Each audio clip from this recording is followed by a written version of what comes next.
asked, dumbfounded. Really? That guy? You're ditching work for that guy? You're so judgmental. The guy treats you like a traveled toothbrush. He'll use you for a week straight, then forget about you for months, I said. And you either don't care or your self-esteem is too low to do anything about it. Either way, the whole thing is messed up. Her jaw hung open for a moment. Eyes widened like those of a child discovering something new about the world. Something brutal. Your burger was a cow. Moo. I knew this look. I defended her with my honesty.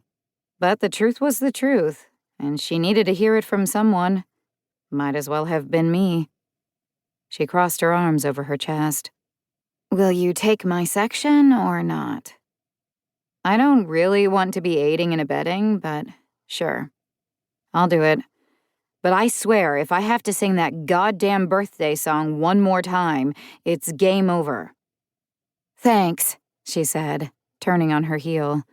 She paused on her way to the back room, looked over her shoulder at me.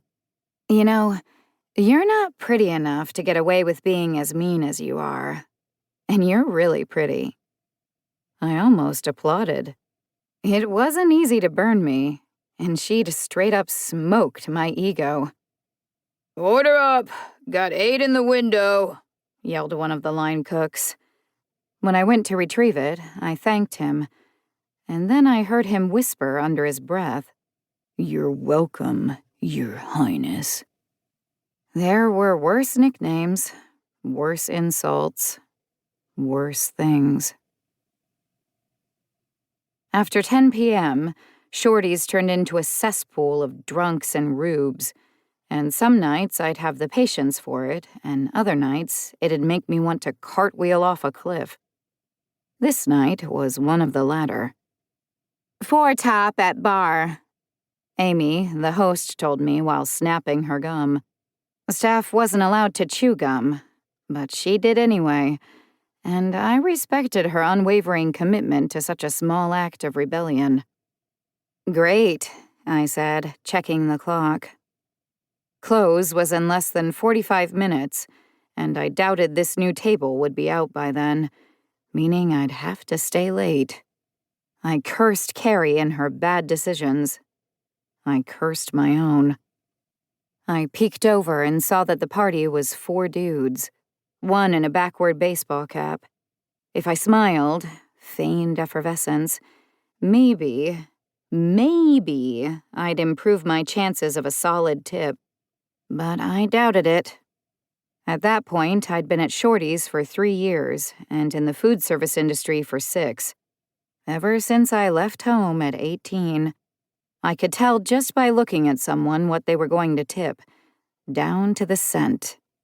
It was like shitty magic, like an evil fairy bestowed a cruel, useless gift on me. A highly specific power of foresight. Hey, how we doing tonight? I asked the guys, approaching the table, struggling to summon any artificial zest. My name is Vesper, and I'll be taking care of you. Can I start you off with something to drink, or do you need a minute? Yeah, I'll take a... was how each of them ordered. I kept my head down, scribbling in my book, trying to ignore the hot nudge of a stare. I was being scrutinized in a way that was, unfortunately, quite familiar to me. I knew in my gut what was coming. I considered running. This is what I get for thinking of them, for missing them, I thought. I've called them back in. Vesper?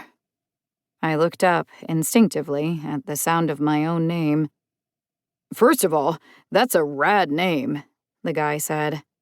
He was the oldest at the table, about the right age, mid to late 30s, old enough to have snuck into her movies, to have rented the videos.